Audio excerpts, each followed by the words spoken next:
DDS, sorry. Last na tong si Pulong ha. Si Pulong yung susunod eh. Kasi sinabi daw ni Pulong, mga kababayan, eto, wala daw ghost project doon sa Davao. Oh. No? Kasi mga bossing, si Congressman Benny Abante, mga kababayan, no? Si Congressman Benny Abante, mga bossing, is sabi, sinasabi ni Baste Duterte sa amin na kumbaga pampelikula lang yung mga ginagawa namin, etc., etc.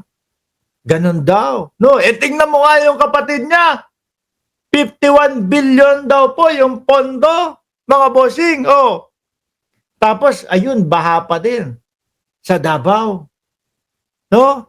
Sabi naman ni Pulong Duterte, no, yung si Pulong kung naalala nyo, gustong maging House Speaker. Pati si Inday Sara Duterte gustong maging House Speaker. Si Pulong Duterte. Sabi ko naman, Madam, paano kapag ka laging absent? No, hindi ubra yun. Ang House Speaker laging pumapasok sa trabaho, laging present sa House of Representatives. Si Pulong, mukhang lagi lang pong present doon sa beer house. Representative siya doon sa beer house. Makita nyo, mang-uunday ng saksak. Dahil nagagalit doon sa chicks, di ba? Wala daw pong ghost project sa Davao City. Pulong Duterte tells Benny Abante, every peso spent, every project done. Ano nangyari? Bakit ganun? Baha yung Davao ninyo. Bakit yung Davao ninyo salasalabat yung mga kuryente? Di ba? Sa flood control na lang mga kababayan. Nasaan? Bakit ganun? Yung mga nakikita lagi namin sa araw-araw, pag nakikita, ipinapalabas yung Davao. Sabi ko nga, uy, dagat. Hindi, Davao. Di ba? Hindi dagat yan. Davao. Sa Davao po. Bahang-baha. Walang ghost project sa Davao City. Pulong Duterte tells Benny Abante, every peso spent, every project. Ba, laki yun nun. Lalo na yung kay Pulong, 51 billion. Nasaan na ang pinagawa ni Pulong sa Davao? Baka 7-Eleven ng anak niya. Davao City Representative Paulo Duterte claps back at Manila Representative Bienvenido Abante Jr. who earlier urged his brother acting Mayor Sebastian Duterte investigate how the funds allocated for his district. Let me be clear daw, sabi ni Pulong. No? All projects allocated to my district are properly implemented and completed. Bakit baha dyan sa inyo? Anyari? No, ang laki nung pondo, pero baha. Beside, do not mind the flood in Davao. I can guarantee everybody that every peso allocated was implemented. Wala naman nagbabagsakan na mga flood control project dito. Wala ding mga ghost project dito. Ayan sabi ni Pulong Duterte. No? Kung may bahaman dito, humuhupa din agad, hindi kagaya ng mga swimming pool ninyo diyan sa lugar ninyo. Dapat ba't? Naku, ayoko na basahin to. Ano na to? Salitang Davao na ito. No? Should a person who didn't even win the election in his district be called a congressman? Binanatan din, Hindi kasi 'di ba nagka-issue yung kay Benny Abante, na yung nakalaban niya hindi 100% na pwede na tumakbo sa pagka-kongresista kasi nga may issue doon sa kanyang pagka-Pilipino.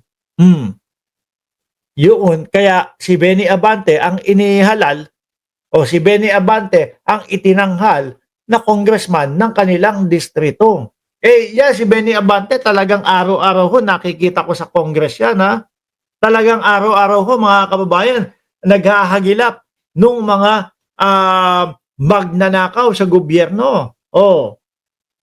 Yung kay Pulong, minsan ko na lang makita doon pa sa beer house. Huwag niyo na pong banggitin ang name ng mga magkakapatid na Duterte. Sumisikat lang ang pangalan nila. Kailangan makalimutan na sila. Family DDS. Naku, sikat naman po talaga sila. Ma'am Corazon Villar, no?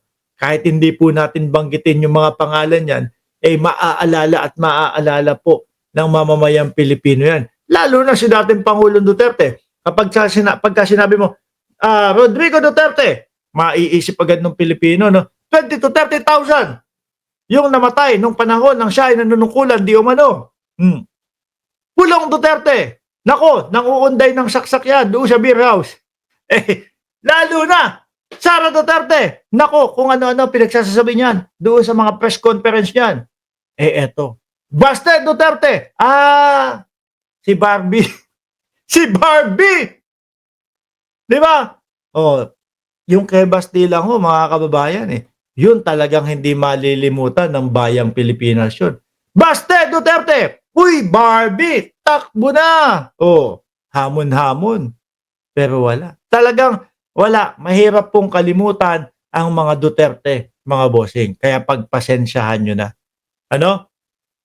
You may also account those for transparency. Transparency kayo dyan? Yun nga, nagtutulong-tulungan kayo para hindi maibunyag para hindi nga makita yung bank account na joint account ni Sara Duterte at ng dating Pangulo. Di ba? Kung transparency yan, tapos para maipahiya nyo si Trillanes, tagal nyo nang binuksan yan kung talagang walang kung wala talagang issue dyan. Pero, lalo pong lumalalim yung iniisip ng mamamayang Pilipino, mga bossing, dahil po dyan, sa pag-iwas nila. No? Buksan nyo na. Pabuksan nyo na. No? Para malaman na ng bayang Pilipinas kung talaga bang sinungaling ang dating senador na si Trillanes or kung talaga bang may nakakarating na payola papunta sa inyo. Galing daw po kay Sami Uy, mga kababayan. Saklap, no? Sarap.